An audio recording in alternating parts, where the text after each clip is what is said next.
वाशिम जिल्ह्यात 30 मार्च ते 3 एप्रिलपर्यंत जे अवकाळी पावसाने थैमान घातलं होतं, या अवकाळी पावसासोबतच काही प्रमाणात गारपीट झाली होती. यामुळे शेती पिकाचं मोठ्या प्रमाणात नुकसान झालं.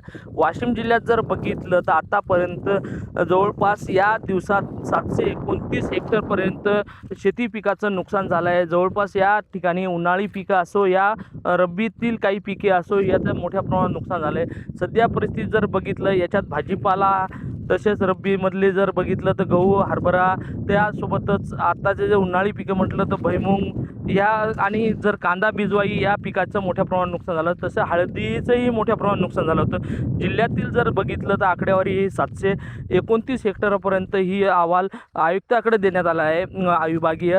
आता या अहवालानुसारच शेतकऱ्यांना मदत मिळणार आहे. त्यामुळे आताच्या ज्या परिस्थितीत जर बघितलं तर पूर्ण 59 गावामध्ये 884 शेतकऱ्यांचं नैसर्गिक आपत्तीमुळे शेती ही बाधित आलेली आहे. त्यामुळे शेतकऱ्याचं मोठ्या प्रमाणात नुकसान झालं. आता शेतकऱ्याला मदतीची गरज आहे.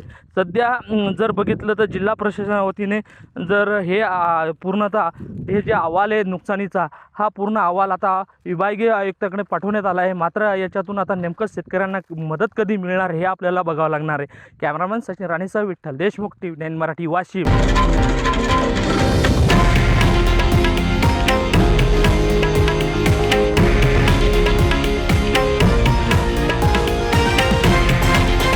हे आहे देशातील नंबर 1 न्यूज नेटवर्क आणि आपण पाहत आहात TV9 मराठी, एकमेव.